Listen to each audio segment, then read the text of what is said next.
Hello everyone, आप सभी का स्वागत है आपके अपने चैनल पे। तो आज की क्लास में हम लोग बात करने वाले हैं क्लास 10 द्विघात समीकरण प्रश्नावली 4.3 का प्रश्न संख्या 1 के डी पार्ट के बारे में। इसमें प्रश्न संख्या 1 में हमारा ए बी सी डी दिया हुआ था दोस्तों। तो ए बी सी हम लोग ये पिछले लेक्चर में हल कर चुके हैं। आइए अब हम लोग डी पार्ट को क्या करते हैं दोस्तों, हल करते हैं। तो जैसा कि हमारा क्वेश्चन में क्या लिखा है कि द्विघात समीकरणों के मूलों का यदि कोई अस्तित्व हो तो उन्हें पूर्ण वर्ग बनाने की विधि से ज्ञात कीजिए।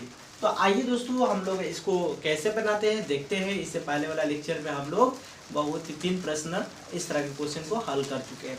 अब इसे भी हम लोग हल करते हैं। तो सबसे पहले हम लोग क्या करते हैं दोस्तों कि ये जो नंबर है 2x² + x + 4 = 0 की तुलना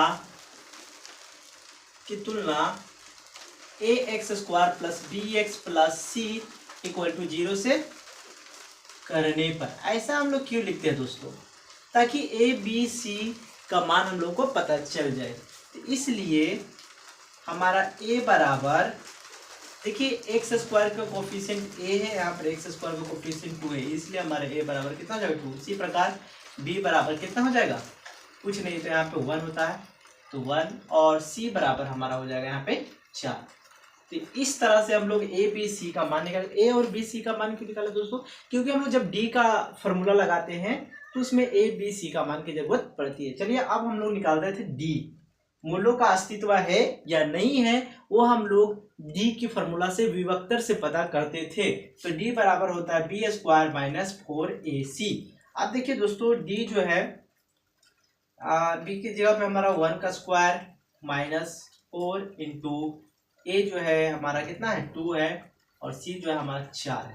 इसी प्रकार 1 का स्क्वायर 1, 4 दूनी 8, 8 चौके 32, यानी कि हमारा माइनस में 31 आ गया दोस्तों। तो यहाँ पे एक लो था, यहाँ पे लिखेंगे हम लोग डी बराबर -31।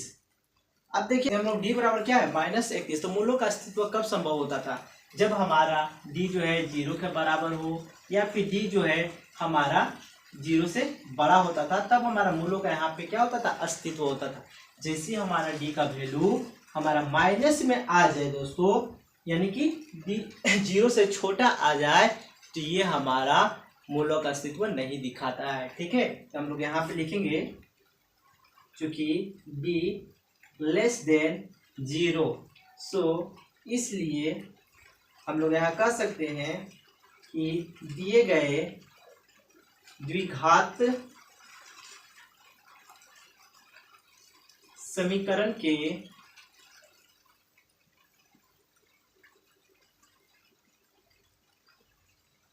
मूलों का अस्तित्व नहीं